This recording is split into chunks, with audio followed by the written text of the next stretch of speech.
Hi, it's Chris Watkin here. And I'm joined again by Sandra Jones, who is the boss of Dataloft. Sandra, you are one of a very few women MDs of a PropTech firm. And the subject of women in a state agency and PropTech comes up quite often. I'd like to ask your opinion on where you see women, the good and bad, and what women can be doing to be better themselves, because there is obviously issues out there. Talk to me.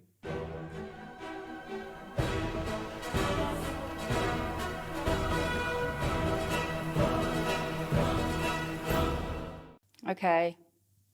Yeah, it's a really sensitive one, isn't it? Okay, I see everyone as a person, not a male or a female. They're just people, and they're good at some things and they're bad at other things. And I think everybody should make their own way in the world based on their skills and talents and connections, and absolutely use everything you've got. And if that means you want a female network and that helps you and it makes you feel more confident,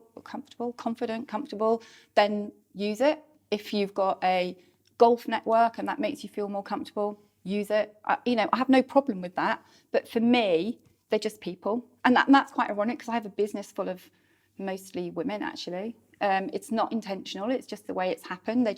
We just hire the best people for the job, and that's how it's worked. But my background is working in the city, which means that the cultural and the behaviours are modelled on a very traditional sort of dominant male, that can be problematic, not because they're men or women, but because they have modelled themselves on that behaviour set. So I just see everyone as a person. Model yourself on good values, on delivering a good service, on having integrity, and all those things that matter. But don't worry about whether you're male or female.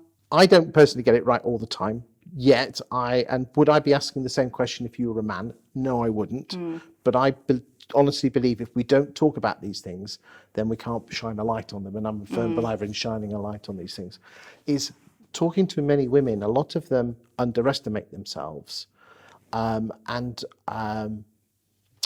suffer from imposter syndrome and even some mum guilt.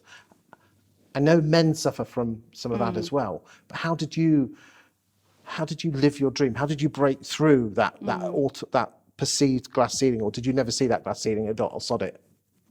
Talk to me. No, I mean, and I don't deny that all that exists. I do understand that. And I personally made a decision to kind of what I call tread water for a period in my career. So I kind of, had a period of working hard and progressing. Then I had a period of saying, right, I've now got split priorities. So I'm not going to progress, but I'm going to keep my feet in the water, and I'm going to just keep my network going and make it work. And actually, I don't think you'll speak to any mother who doesn't say she had guilt and, you're pulled in both directions, and you will never, because you can never have your whole self in either one. It's not possible. It's not physically possible. But I just see that as a phase of life where that's the reality of your life. And then you can have a phase before and a phase after where you can just throw yourself back in. And it depends on your personality. I'm a kind of throw yourself all in person. So for me, to get the most satisfaction, I like to be right back in. Where do you get that from? Where does that come from? That's just me. It's my personality. Does it come from your mum or your dad? Or? I mean, I do come from a family with a lot of women who have broken through ceilings. And so I think I've grown up not seeing femaleness as a barrier, but raising a family as a barrier because it splits your attention.